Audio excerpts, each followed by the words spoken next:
पुराने समय में रोम में गुलामों को खरीदा और बेचा जाता था। वहाँ पर यह प्रथा चली आ रही थी, गुलामों को बेचना और ख़रीदना। उन गुलामों को रोम में अलग अलग जगह भेज देते थे और उनके मालिक उन पर अत्याचार करते थे। उन गुलामों को मारते थे, पीटते थे। अगर कोई भी गुलाम वहाँ से भागने की कोशिश करता तो उसे मृत्यु का दंड दे दिया जाता था। एक दिन व्यापारी एक लड़के को बाजार से खरीद लाया। उसका नाम एंड्रोक्लिस था। व्यापारी उससे बड़ी कठोरता से काम लेता था। गलती करने पर उसको बहुत मारता था। धीरे धीरे समय बीतता गया। एंड्रोक्लिस इस गुलामी से परेशान हो गया था। अरे, मैं तो बहुत परेशान हूँ। अब जाऊँ तो जाऊँ कहाँ? अगर मैं कहीं जाता हूँ तो राजा के सैनिक मुझे पकड़ लेंगे और जेल में डाल देंगे। एक दिन अपने मालिक के घर से रात में भाग निकला और भागते भागते एक जंगल में पहुँचा। उस जंगल में भयानक भयानक जानवरों की आवाज़ आ रही थी। वह बिल्कुल भी नहीं घबराया और आगे धीरे धीरे बढ़ता रहा। जब वह आगे चलता जा रहा था तो उसने विचार किया कि मुझे यहाँ पर अपने लिए कुछ ऐसी चीज़ ढूंढ लेनी चाहिए जो मैं रात में आराम कर सकूँ।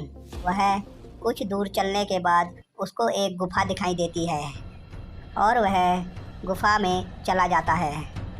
अब वह जैसे ही गुफा के अंदर पहुँचता है, अब थोड़ी देर आराम करने लगता है। जैसे ही उसकी आँख लगती है वैसे ही गहरी नींद में सो जाता है और सीधा सुबह उठता है। जैसे ही सुबह उठता है वह देखता है गुफा के द्वार पर एक शेर चिहाड़ रहा था और वह जैसे ही उसको देखता है, गुफा से बाहर निकलकर वह देखता है एक शेर के पंजे पर कांटा लगा था जो दर्द के मारे चिंघाड़ रहा था। अब वह जैसे ही देखता है और वह घबरा जाता है, परंतु वह ताकत बटोर कर फिर वह शेर के पास जाता है और उसका कांटा निकाल देता है और शेर उसी गुफा में लेट जाता है और लेटने के बाद कुछ दिन उसके साथ रहता है और कुछ दिन के बाद शेर की जान बचाकर अब वह शेर उसका एहसानमंद हो चुका था। एक दिन एंड्रोक्लिस को राजा के सैनिक देख लेते हैं और उसको पकड़कर राजा के सामने पेश करते हैं। राजा उसे फांसी की सज़ा सुना देता है और पिंजरे में डलवा देता है। उन दिनों राजा के यहाँ पर एक प्रथा चली आ रही थी, जो गुलाम भागने की कोशिश करता था उस गुलाम को शेर के पिंजरे में डाल दिया जाता था और शेर उसको मार कर खा जाता था। एंड्रोक्लिस को भी यही सज़ा मिली कि इसको शेर के आगे फेंक दिया जाए और एंड्रोक्लिस को एक निश्चित समय पर शेर के पिंजरे के आगे छोड़ दिया जाता है। जैसे ही शेर के सामने छोड़ा जाता है और वैसे ही शेर के पिंजरे का मुंह खोल दिया जाता है और एंड्रोक्लिस अपनी आंखें बंद कर लेता है और कांपने लगता है और शेर जैसे ही छलांग मारता है और वह एंड्रोक्लिस घबरा जाता है। और ये क्या? वह राजा देखता है एंड्रोक्लिस का तो शेर पैर चाट रहा है। एंड्रोक्लिस अपनी आंखें खोलकर देखता है, शेर उसका पैर चाट रहा था और वह देखता है ये तो वही शेर है जिसका मैंने कांटा निकाला था और वह उसके हाथ से शेर की पीठ थपथपाने लगता है और वह राजा ये सब देखकर हैरान था। सैनिकों से कहता है एंड्रोक्लिस को यहाँ पर लाओ और एंड्रोक्लिस राजा के पास आता है और वह राजा को सारी घटना बता देता है। जानवर और इंसान की दोस्ती देखकर राजा की आंखें भर आईं और एंड्रोक्लिस को छोड़ दिया और कहने लगता है जानवर भी अपने एहसान को कभी नहीं भूलता है। तो घड़ों की कहानी। नदी के किनारे एक छोटा सा गांव बसा हुआ था। पूरे गांव वाले नदी का ही पानी पीते थे। जब बारिश का मौसम आया तो गांव में बहुत घनी बारिश हुई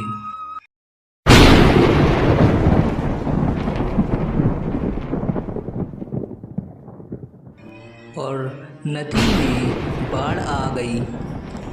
बाढ़ आने के बाद पूरे गांव में पानी भर गया, डूब गया। लोगों को अपने मकान छोड़कर सुरक्षित स्थान पर जाना पड़ा। बाढ़ के पानी में लोगों के बर्तन, बहुत सी चीज़ें बहने लगीं। उन सब चीज़ों में एक पीतल का मटका था और एक मिट्टी का मटका था। दोनों मटके पानी से बचाने के लिए खुद को बहुत प्रयत्न कर रहे थे। जब पीतल के घड़े ने मिट्टी के घड़े को देखा, वह पानी से कभी ऊपर आ रहा था, कभी नीचे जा रहा था। पीतल का घड़ा सोचता है मुझे मिट्टी के घड़े को बचाना चाहिए, मुझे मिट्टी के घड़े की सहायता करनी चाहिए। पीतल के घड़े ने मिट्टी के घड़े से कहा, मिट्टी के तुम कमज़ोर घड़े हो, पानी के बाढ़ में तुम ज़्यादा दूर नहीं जा पाओगे और डूब जाओगे। मेरी बात मानो और मेरे साथ रहो, मैं तुम्हें डूबने से बचा लूँगा। जब मिट्टी के घड़े ने पीतल के घड़े को देखा तो उत्तर दिया, मित्र, तुमने मेरी सहायता करने के लिए बोला, उसके लिए धन्यवाद। मिट्टी के घड़े ने पीतल के घड़े को जवाब दिया, अगर मैं तुम्हारे आसपास भी रहा, मेरा बचना मुश्किल ही नहीं, नामुमकिन है। तुम तो पीतल के घड़े हो और मैं मिट्टी का घड़ा। तुम तो कठोर और बहुत मजबूत हो। अगर तुम मुझसे टकरा गए तो मैं तो चकनाचूर हो जाऊंगा। मिट्टी का घड़ा कहता है, इसीलिए मेरी तुमसे दूर रहने में ही मेरी भलाई है। मैं अपने आप को स्वयं ही खुद को बचाने के प्रयास करूंगा। अगर भगवान ने चाहा तो मैं किसी न किसी तरीके से किनारे पहुंच जाऊंगा। इतना कह के मिट्टी का घड़ा दूसरी दिशा में बहने लगा। धीरे धीरे पानी के बहाव के साथ नदी के किनारे पहुंच गया। वहीं पीतल का घड़ा पानी के बहाव के साथ साथ चल दिया, परंतु पीतल के घड़े में धीरे धीरे पानी भरने लगा और उसमें पूरा पानी भर गया और अपने आप को नहीं संभाल पाया और पानी में डूब गया। हमें कभी भी किसी को छोटा या बड़ा नहीं समझना चाहिए। बहुत समय पहले की बात है। एक जंगल में सभी पशु पक्षी मिलजुल कर रहते थे। जैसे हाथी, जिराफ, बालू, हिरण, चील, तोता, मोर आदि। वहीं पर पेड़ से एक चमगादड़ उल्टा लटका रहता था। चमगादड़ सब पशु पक्षियों को देखा है, ये सब मिलजुल कर रहते हैं, क्यों ना उनके बीच में लड़ाई करवा दी जाए। और चमगादड़, हाँ, इन सब जानवर और पक्षियों के बीच में मुझे लड़ाई करवानी चाहिए। और वह पशुओं के राजा हाथी के पास जाता है और कहता है, अरे हाथी राजा, पक्षी तुम जानवरों से कह रहे थे कि इन जानवरों से ताकतवर हम पक्षी हैं। हाथी कहता है, क्या बात कर रहे हो? चमगादड़ कहता है, हाँ हाथी भाई, अच्छा ठीक है। और हाथी सब जानवरों को पक्षियों की बात बताता है। हाथी कहता है, पक्षी कह रहे थे कि हम जानवरों से ताकतवर हैं। और उधर चमगादड़ पक्षियों के राजा मोर के पास जाता है और कहता है, अरे मोर भाई, जानवर तुम सबकी बुराई कर रहे थे। क्या कह रहे थे? कह रहे थे पक्षी से बलवान हम जानवर हैं। और इस प्रकार जानवर और पक्षियों में लड़ाई हो जाती है और चमगादड़ पेड़ पर जाकर उल्टा लटक जाता है। और दोनों पक्षों में जब झगड़ा हो रहा था तो चमगादड़ के पास आता है, अरे चमगादड़, चलो हमारे ग्रुप में शामिल हो जाओ, क्योंकि तुम तो पक्षी हो। अरे मोर भाई, क्या बात कर रहे हो तुम्हें? मैं कहाँ से पक्षी लग रहा हूँ? मैं तो पशु हूँ। और मोर वहां से गुस्से में चला जाता है।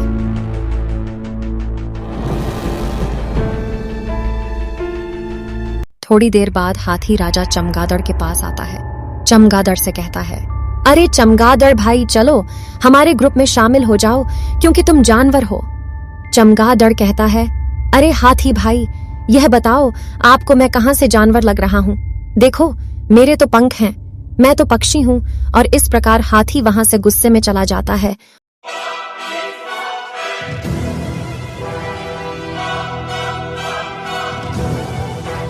और सभी जानवरों में लड़ाई हो रही थी तो मोर पक्षियों का मुखिया था और हाथी जानवरों का मुखिया था।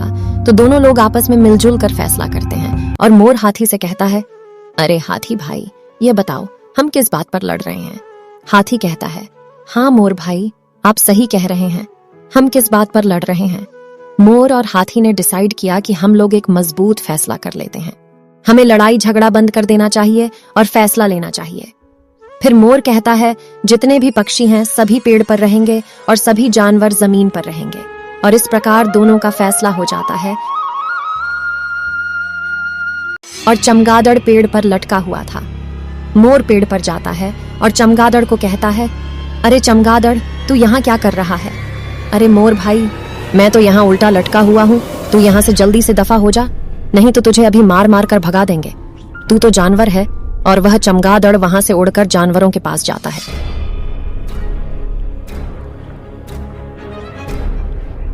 जानवर से कहता है, मुझे अपने ग्रुप में शामिल कर लो। हाथी कहता है, अरे चमगादड़, तू यहाँ से भाग जा, तू तो पक्षी है। और चमगादड़ वहां से चला जाता है और जाकर अंधेरी गुफा में जाकर रहने लगता है। जब से चमगादड़ अंधेरी सुरंग में अंधेरी जगह में हमेशा रहने लगा। इस कहानी से हमें यह सीख मिलती है, हमेशा जरूरत पड़ने पर हमें साथ देना चाहिए। मौकाप्रस्त लोगों का कोई मित्र नहीं होता। बहुत समय पहले की बात है। एक गधा जंगल में चल रहा था। वहाँ पर एक भेड़िया आ जाता है। भेड़िया देखता है कि गधा चल रहा है। वह उसको कई दिन से शिकार नहीं मिला था। वह सोच रहा था क्यों ना इस गधे का शिकार किया जाए, और अगर इस गधे का शिकार कर लूँगा तो मेरा 3-4 दिन का खाना स्टॉक हो जाएगा।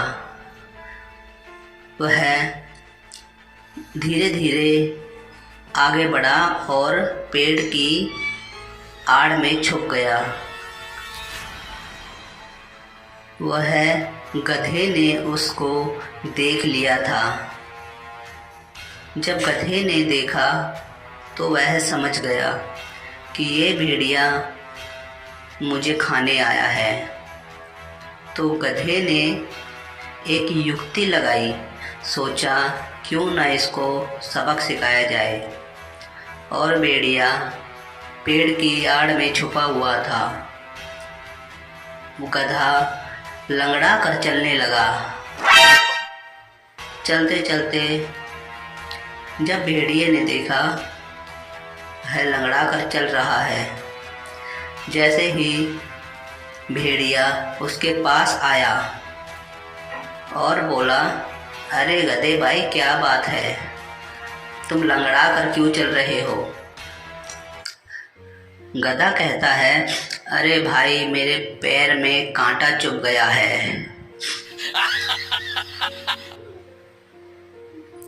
अगर यह कांटा निकल जाता तो बहुत सही रहता। मुझे पता है तुम शिकार करने के लिए आए हो। कोई बात नहीं, मेरा शिकार कर लेना। पहले तुम ऐसा करो, मेरा ये जो कांटा पैर में चुभा है तुम उसको निकाल दो, उसके बाद मैं तुम्हारा शिकार बन जाऊंगा। भेड़िया ने सोचा ये तो सही बात है। जैसे ही भेड़िया पीछे गया, गधा देख रहा था कि जैसे ही पीछे जाएगा इसके एक कस के लात मारूंगा, इसका जबड़ा टूट जाएगा। अब जैसे ही भेड़िया पास और पास जाता है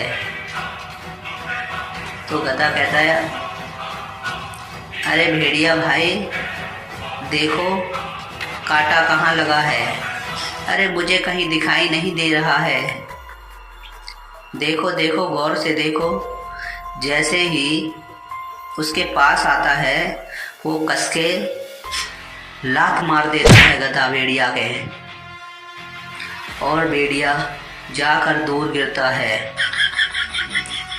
और वह उसका जबड़ा टूट जाता है और सिर चकराने लगता है और गधा वहाँ से भाग जाता है और भेड़िया देखता ही रहता है।